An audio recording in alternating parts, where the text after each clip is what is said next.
Hello there. I am Larry Jackson, the writer, director, and producer of Overcoming American Racial and Ethnic Implicit Biases. This audio is a commentary on the Nicholas Sandmann's behavior at the Lincoln Memorial on MLK weekend. I was not going to comment on this incident because of all the rush to judgment by many of the viewers of the initial videos. However, it appears that this group of young Catholic white boys is one of the target groups we are aspiring to educate on what it means to be a Catholic today. I have integrated the audio with a slideshow video of brave men and women in our nation's history, both black and white, liberal and conservative, who have shared their pearls of wisdom to counterbalance the loud noise that is currently coming from our nation that lacks wisdom and people within this unwise camp who are not brave enough to stand up against the immoral, inappropriate words and behavior coming from our national seat. The viewers can use the heretofore brave men and women's pearls of wisdom as guideposts with our new moral compass to view the cast's work and then generate their opinions that will lead to workable solutions that begin to end the hate in America. There are 3 incidents that raise a major question as to whether our Catholic boys and girls are really getting the appropriate message from their Catholic education, of which social justice and the greatest commandments are central to truly living a Catholic faith in a non-hypocritical way. The incidents I am referring to are 1. The Nicholas Sandmann incident at the Lincoln Memorial, 2. The Parker Rice and Ely Pettit incident at the University of Oklahoma, and 3. The music assistant boys at St. Monica High School. All of these incidents appear to have the same element of racial disrespect, of which the perpetrators seemingly behave as though they had adult approval for their actions. In the Sandmann incident, that adult approval was painfully obvious. In the Sandmann incident, you have to watch all of the available videos, including the body language of Nicholas Sandmann and Nathan Phillips, to get a better understanding of what went on at the Lincoln Memorial on MLK weekend. In short, after the Covington Catholic school students participated in the Respect Life March, there was a small group of black Israelites having their own protest. The ear-catching spectacle that drew the attention of Nicholas and his classmates was the foul language, racist attitudes, and general disrespect being directed towards Nathan Phillips and his fellow Native Americans, true tribal members, for no apparent reason.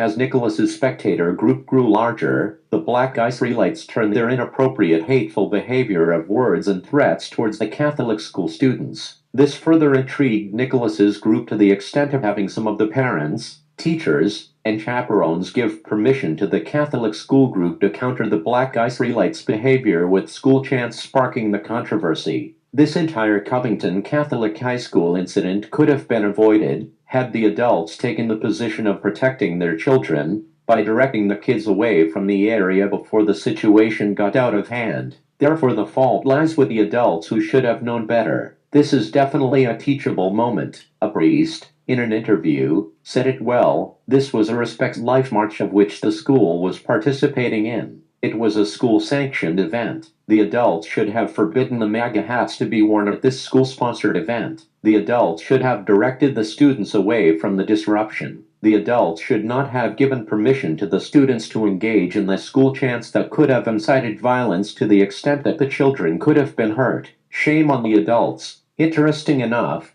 coincidentally, the same thing happened to my family and another Hispanic family that is close to our family while we were at the Los Angeles Respect Life March a few years ago. There was an opposing group trying to disrupt our peaceful march with foul language and a number of ugly, nasty, and inappropriate words that were directed at us and the children in our group. What I did, because of my belief of protecting our children, was directed our group away from this disruption. In that way, we avoided having our children verbally abused by this unruly group. This is the same thing I have done with my religious education classes when we were out on our field trips, and the same thing I have done with my own children. That is because you never know how people outside your group are going to act. So I get into my OP position. One of my daughters, when she was a teenager, she is now an ophthalmologist, eye surgeon, called me OP Dad, overprotective. When I put this in my Christmas letter, one of my Jesuit professors wrote back saying, "That is the highest compliment a child could pay a parent." The appropriate things that should have been taken into consideration at the event had the adults had their thinking caps on were: 1. This was a Respect Life March. The Covington School's behavior was not respecting life. Two wrongs do not make a right. 2. MAGA hats and their perceived meanings should not have been at a Respect Life March 3rd. Even the priest missed this one. The Respect Life March was held on Dr. Martin Luther King Jr.'s holiday, the celebration of a man who stood for social justice change through nonviolence. He also said that true social justice change has to have the element of love within it. There are two other recent incidents that parallel this incident involving young Catholic schoolboys. 1. The Parker Rice and Ely Pettit at the University of Oklahoma with their bus ride chants claiming that they would not allow a nigger in their frat and they support hanging them from trees. Parker Rice was a graduate from Jesuit High School of Texas. 2. The music assistants boys at St. Monica High School making fun of my adopted hemophiliac son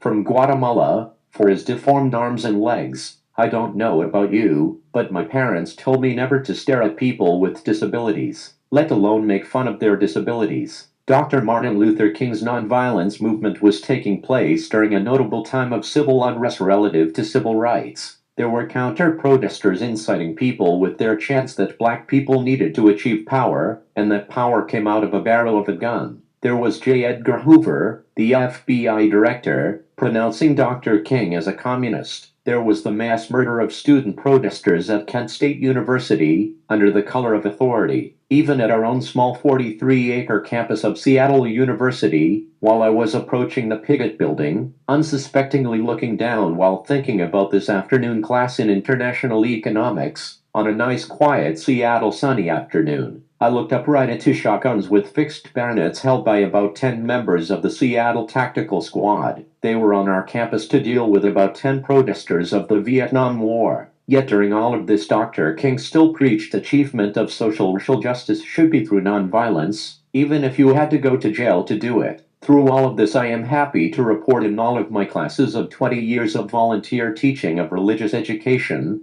to public school Catholic students and Catholic school students, and leading the singing at some of the first folk masses. Not one of the thousands of students I interacted with through teachings, attending mass with, assisted with arts and craft workshops, and sharing field trips of religious social justice. Not one white student or any other student for that matter would have acted in the way that these white Catholic schoolboys acted in these 3 recent incidents. Thank God for that. From time to time I have had past students come up to me while I am in the back or grocery store saying things like, "Mr. Jackson, remember me?" Because of their change and their look and my blindness as a toddler, I would not recognize them. When I would ask them their name and they replied, I would recall their time in one of my classes. Then my response would be, "Of course I remember you." When I would ask them how they were doing now, one thing was always constant in their response. That was their bright-eyed and happy response. They would tell me that they were in college or they are working at a job, and that they really enjoyed our class in religious education. It is obvious that it is not the color of the skin of some young white Catholic schoolboys that leads them to behave in an inappropriate way, but rather the lack of proper guidance administered by some of our Catholic lay brothers and lay sisters that needs to be addressed. What better way to do this but through the words and actions of our growing and thinking example-setting young college Catholic students who share their opinions and workable solutions. In conclusion, our series of free broadcast internet videos is about eliminating this kind of disrespectful, unthinking, racist behavior from the minds of our young Catholic students. Based on true life stories in the series of videos, the viewers, in an enjoyable way, have the opportunity to express their opinions that led to workable and acceptable methods of change for a better world for you and me. We have planned to have a series of 40 free movies via the internet, airing on Saturday evenings dealing with moral compass issues, where audience members give their opinions that led to workable solutions to end the current wave of hate. This program is slated to last as long as 10 school years. The audience members receive up to $750 worth of free and buy one get one free electronic coupons from our nationwide sponsors' local locations. We are helping to reduce the cost of college tuition by offering up to $4 million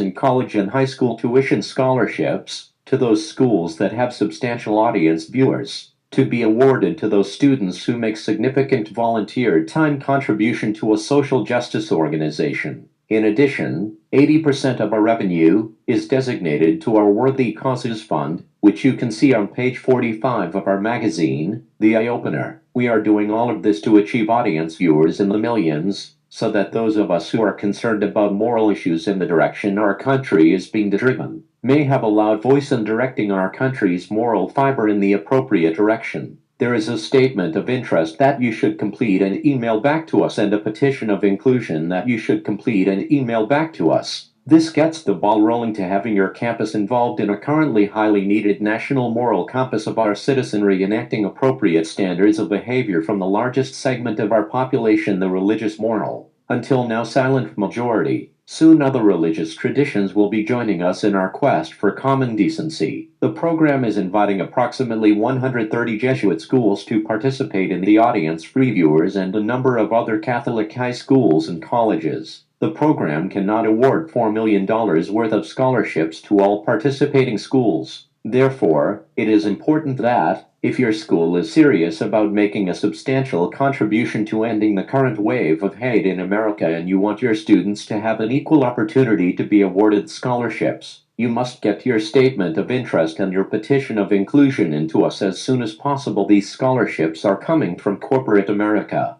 They are the direct beneficiaries of college-educated employees. Therefore, this is altogether right and fitting that they are the benefactors, and at the same time and in the same respect, our sponsors are getting value from our congruent target markets. When I was a student at Seattle University, I was president of the Christian Activities program. We called the Club CAP. One of our main programs was tutoring the central area underprivileged children at the community center. Under today's scholarship criteria, I would qualify for one of the scholarships. You see how easy this is? Currently, these scholarships will be awarded on a first-come, first-served basis. So this is another reason to send in your statement of interest and petition of inclusion expeditiously. The deadline for submissions is February 28, 2019. If you need more time to meet with your management team or to inquire with questions, let us know by reply email and the time will be granted. However, we cannot guarantee that a spot will be available for late submissions. I look forward to your students' opinions. I am Larry Jackson, the writer, director, and producer of Overcoming American Ethnic and Racial Implicit Biases, the current hallmark to a highly needed change in the expression of common decency.